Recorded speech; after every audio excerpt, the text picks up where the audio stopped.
We're currently in the middle of 2025 and Tycoon has had its fair share of good updates, but also really terrible ones in this current year. And today I'm gonna be going over the worst updates, and that's going to be my top 5 list. You guys really enjoyed the video where I covered the best updates of this year. Today we're gonna be covering the worst ones. Alrighty, so the first update on this list is going to be the A129 Mangusta update. This update did one thing right, but it also did one thing wrong. Let me start with the things that it did wrong. It introduced a vehicle which pretty much destroyed the whole meta for quite a few months, and it was really annoying for a lot of different players. And the reason why I say this is because Mangusta as a helicopter is totally unbalanced, and I don't see how this vehicle even got added into the game with how OP it is. First of all, what it has is pretty much the fastest speed for a helicopter. Second of all, pretty much a plane cannon, but the main problem that this vehicle actually had were the fire and forget missiles, which were just way too strong. But with this, the addition of AI missiles being added onto the helicopters was my main concern,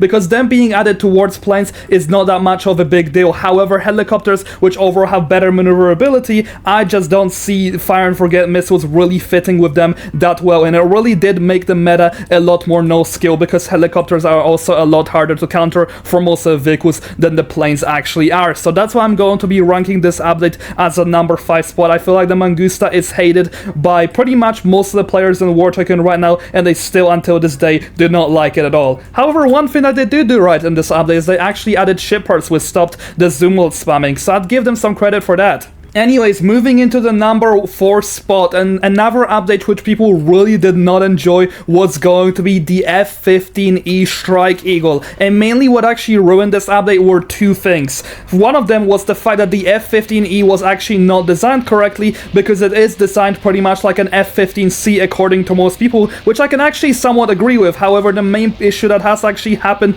to the F-15 while this update came out is that they absolutely brutalized this plane in terms of its balancing, and they really did not make it feel like it was the F-15 that everyone loved and thought that's one of the best planes in the world and one of the coolest planes in the history. Like, they absolutely butchered it in terms of its balancing. They made it very slow, it made its turning absolutely terrible, and the only good thing that was really standing for it were going to be its missiles. That was pretty much it. So having a terribly designed F-15 that isn't actually as powerful as what it should be is one of the main things that people really hated about this update, and that's why I'm going to be ranking it as the number 4 spot. I feel like it was a little worse than Mangusta because it just genuinely did not fill the community expectations which they really wanted from this vehicle. Anyway, once again, moving into the next update, which once again did actually feature a plane, and that's going to be the update which featured the Seahawk, but also it featured the M1A2 Abrams, and I believe that this update had its goods. However, I believe the negatives really did overwhelm the goods that were in this update. And there are many things which I'm gonna say about the Seahawk. You know what? I have never really hated on this vehicle too much. However, as time went on, I really did start to understand more and more why people actually hate this vehicle. One of the main reasons why this vehicle is hated in the community is because, first of all, it was actually paid, and it was paid for a pretty high price. However, that wasn't the main issue. It was the fact that they added a cannon to a freaking Seahawk. This makes absolutely no sense, because how can you make this vehicle a little fighter with a cannon with some insane turning speed that even rivals the stuff like the F-22? It just absolutely makes no sense. Like, I've even seen comments on the official Tycoon channel saying, do not cook again with planes because you give a cannon to a vehicle like this, and I kind of agree. Another thing which I really dislike about this vehicle is how once again it did implement the fire and forget missiles, which once again are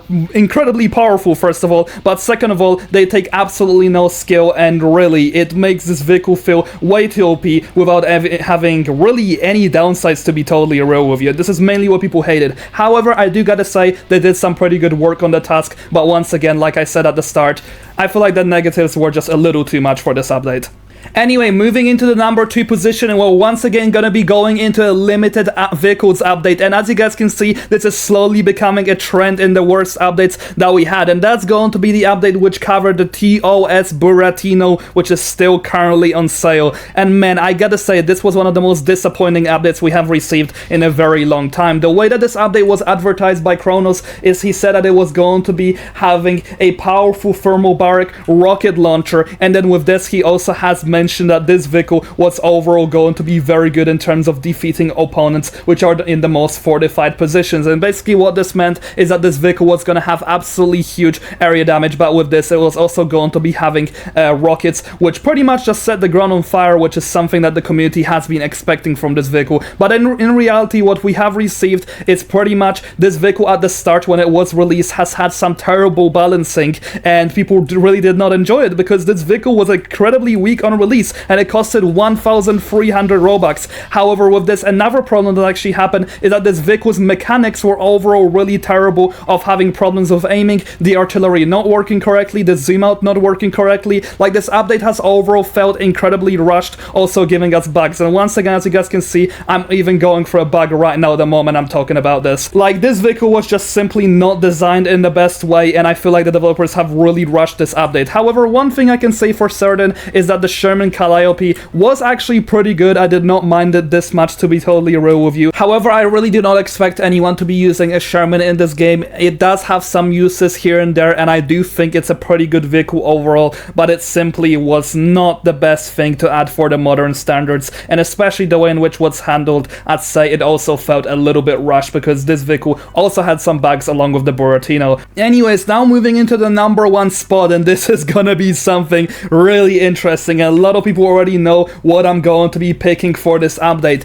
This is going to be the MI24 Superhind update that also featured the J36 Chinese 6th generation plane. Okay, I have a lot of things to say about this update. I have to say that both of these vehicles are actually designed pretty well. However, this wasn't what actually ruined the update personally, and for a lot of our people in this community. People were looking forward to something like the Superhind being added into the game. They did not mind the fact that limiteds were going to be added this much. Of course, some people felt very skeptical about it, but they were very positive either way that this update was going to be great. However, the problem that came in with this update is that the way in which was marketed, it was incredibly misleading. Basically, what it done is Gizmotech has said that they're going to be adding vehicle variants, which was very exciting, and they're going to be starting off with something huge like the Superhind, which everyone knows and loves. However, it actually ended up to be a Game Pass vehicle, which you had to pay Robux for, which Gizmotech has actually not mentioned at all, and that is going to be his fault in this case. I really do not suggest you guys to be sending hate to the developers because of course mistakes happen. This video is just meant to talk about the main issues that updates had. But yeah, the Superhind, I genuinely have to say this was one of the most well-designed vehicles in this game. It just wasn't marketed correctly, once again, just like the Buratino, which really did cause a lot of problems. Like, once again, people did not care this much that this was going to be limited.